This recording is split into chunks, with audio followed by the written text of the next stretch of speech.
அதிமுகவிடம் 2 Rajya Sabha seat இருக்கும் நிலையில் ஒன்றில் அதிமுக சார்பில் தம்பிதுரையும் மற்றொன்றில் பாமக சார்பில் அன்புமணி ராமதாசும் மாநிலங்களவைக்கு செல்லவிருப்பதாக தகவல் வெளியாகியுள்ளது. சட்டப்பேரவை தேர்தலோடு சேர்த்து ராஜ்யசபா தேர்தலுக்கும் தயாராகி வருகிறது தமிழ்நாடு.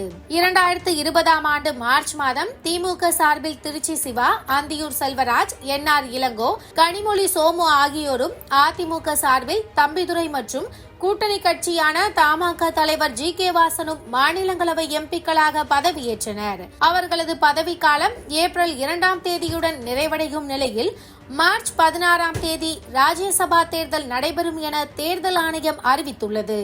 6 மாநிலங்களவை இடங்கள் காலியாகும் நிலையில் அதில் திமுகவுக்கு 4 இடங்களும் அதிமுகவுக்கு 2 இடங்களும் இருக்கின்றன.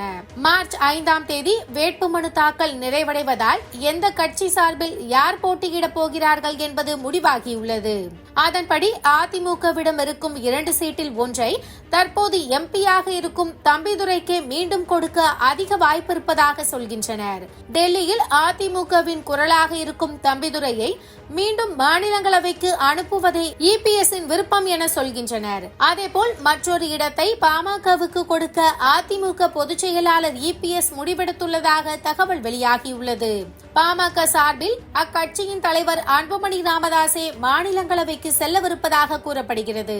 2019இல் அதிமுக ஆதரவுடன் எம்பியான அன்புமணி ராமதாசின் பதவிக்காலம் கடந்த 2025ஆம் ஆண்டு நிறைவடைந்தது. அதிமுகவுடன் கூட்டணி அமைந்த போதே ராஜ்யசபா சீட் கேட்டு அன்புமணி டீல் போட்டதாக தகவல் வெளியாகியுள்ளது. இந்த நிலையில் அதிமுக தலைமையிடமிருந்து வேட்பாளர்கள் குறித்த அறிவிப்பு இன்றோ நாளையோ வெளியாகிவிடும். அதேபோல் திமுகவிடம் 4 ராஜ்யசபா சீட் இருக்கும் நிலையில் அதில் ஒன்றை காங்கிரசுக்கு கொடுக்க சம்மதித்துள்ளது தலைமை.